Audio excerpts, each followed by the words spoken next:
Hey, what's up, guys? Welcome back to another episode of EDT Ep.217. I'm Steven. I live in Japan and I make video blogs about these amazing fragrances that I'm finding here in Japan, discontinued, vintage, rare, and interesting fragrances. I got a number of fragrances in the past couple weeks, and I've covered these before in other videos, so I didn't think that they deserved a standalone video. I just wanted to show you some of the stuff that I've picked up recently. It's really cool. Let me start with, I'll spend about a minute telling you about each one, what I paid for it, why I think it's cool.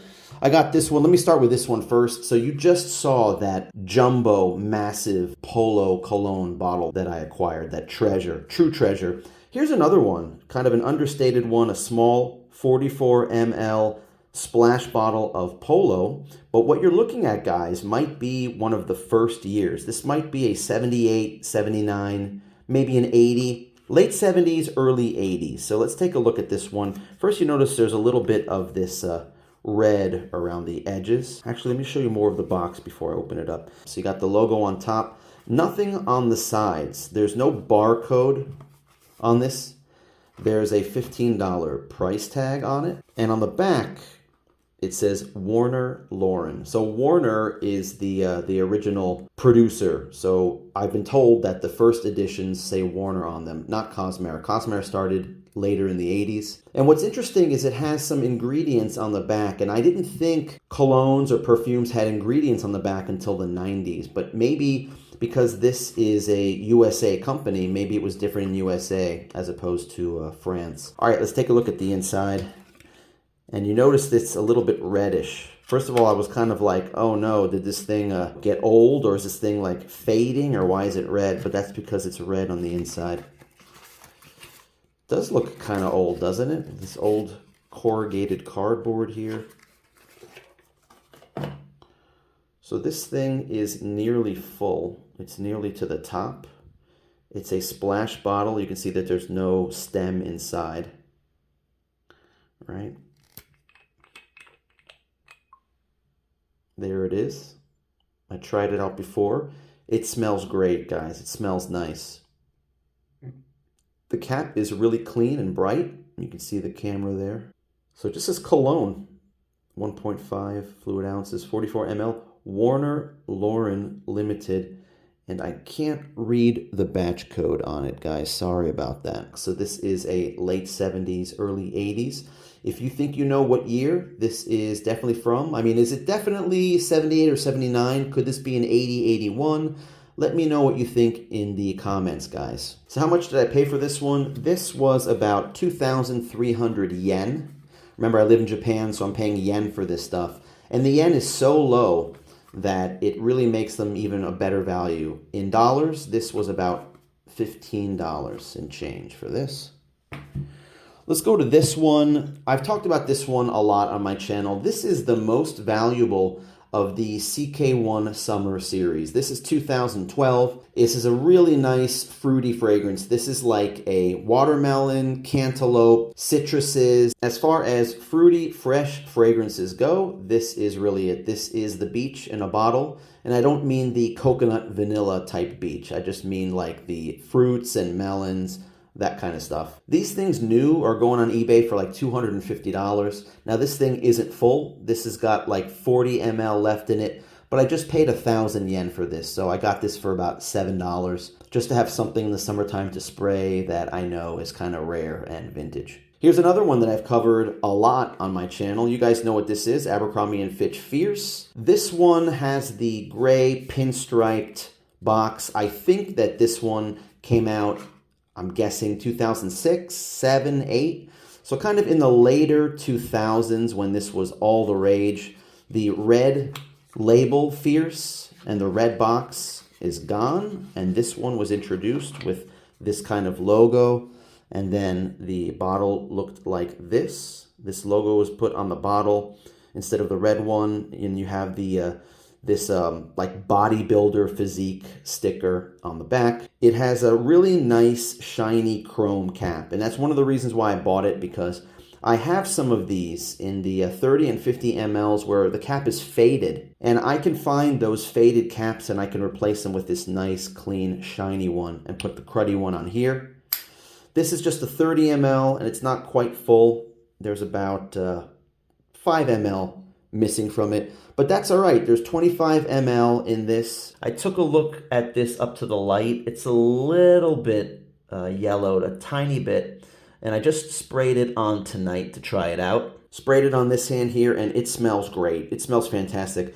Just a tiny, tiny bit of, you know, it's dated a little bit. Maybe it's not as fresh as it was 15 years ago when it was new, but it smells great. It's pretty strong. You know, I go nose blind to it, but I'm sure if I sprayed this on a couple times and went into a bar or a restaurant, everybody would smell me. So good stuff. A vintage bottle of Fierce, about 25 ml in the chrome cap Fierce bottle. And this was, how much did I pay for this? Oh yeah, this one was 1,500 yen, which is about $10. I'll save this one for last. You guys that are Armani Eau pour Homme fans are going to love this. And I talked about this set before. It's kind of a coincidence that I made that video number 152 that's called like 4 classics, 4 decades for $100. And it really, I think it's a coincidence that 3 of these are the same fragrance. The only one that's missing is a Yop Homme. Maybe it's not a coincidence. Maybe I'm just attracted to these fragrances as a collector. These are the ones that I go for when I see a great deal. I can't resist it. Yeah, I spray them a couple times, I wear them, and then I move on to something else. I just love these fragrances, and I'm just really happy to put them in my collection at any condition if the price is right. This one I did a video for. This one was the video 175, and I did some videos earlier in the channel about these men's classic fragrance sets. These came out in the 90s. This one I got for 1,380 yen, which is about $9. You can watch the other videos that I have about these, but what's cool is that this one is open. The seller told me that they were unused, but I don't think so. The trophy, you could tell, this one usually isn't full. This one usually is at the word trophy, but this one is missing a little bit. This Sagamore is quite full. The Armani Eau pour Homme is almost full. The Polo Cologne is almost full. I can't see the drakkar. But this one, in episode 188, I did a video about this Cacharel pour Homme, and I made a decant with a couple of these that I bought here in Japan. This one has been used a little bit. This one looks like it's short. It's not quite 7.5 ml as advertised. This one looks more like it's down to, I don't know, 5 ml. But if you guys remember in the video, I had an extra one that I didn't use. So I have 2, and this one actually is in nicer condition. The print is not rubbed off as it is in this one. So how about switching it up and putting a full one in there that is basically from the same year. This is basically the same vintage. It's the early 90s. It's probably the same thing, but whoever ends up with this set in the future, if I don't just keep it and use it myself, is going to get a nearly full Cacharel. And finally, this last one that I got all these in the past 2 weeks, by the way, guys. Recently just got these. This is fantastic. I saw this one, a sealed Armani Eau pour Homme. You guys know that this is discontinued. This is loved by men all over the world. I love this one. This is one of my favorite classic 80s fragrances for men. So I was looking at it. I saw the pictures. I saw online that it was 129 Ru. So this is from the 90s. Has the barcode on it, but I didn't know what the batch code was. But it was sealed. It's new. The price was right, and I snagged it. And what's cool about this, guys, is I have a connector. I got connectors. What does that mean? So I grabbed this one for 3,500 yen, which is $24. And I finally got it, and I was really excited to see the batch code, to see exactly what year it was. Is it 91, 92, 93, 94? What year in the 90s? And here it is, UK1M. Went to Raiders of the Lost Scent, and I saw that K is 1991. And I just so happened to have the connector letter that connects to this, J, right? In the alphabet, J comes before K. We know that this letter, the second letter, tells us what year the Armani perfume came out. So here is one that I featured in another video. This is from episode 196. And on this one, you can see the batch code is, so J comes right before K. So if this is 91, as you saw in the video for this one, this is 1990. And you can see that the address is 137 Ru. So it's really cool that I have 90 and a 91, and you can see how the box changed.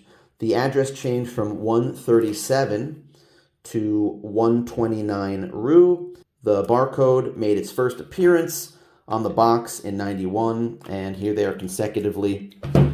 Just another coincidence, another amazing coincidence about finding these fragrances here in Japan. And I had another one in that video. This is a 100 ml bottle that's almost full. You can see it in the same video. And this one, you can't see it, but U is the letter on this one. This is a 1999, the end of the 90s. So you can see how the box changed from after 10 years, 1990 and 1999. So how do you think I did, guys, on this, on these buys? What do you think of these fragrances? Let me know in the comments, guys. If you liked the video, please give me a thumbs up. Please give me a like and show me some support. Show me a sub if you want to see more of this stuff. Subscribe to the channel if you like looking at these vintage treasures that I'm finding here in Japan. And that's all I got in this video. I have a doozy of a gem coming up in the next video. So can't wait to make that video. It's in the box right over there. I'm going to get to that next. Hope you guys are having a great day out there. Thanks for watching. And until the next video, take care.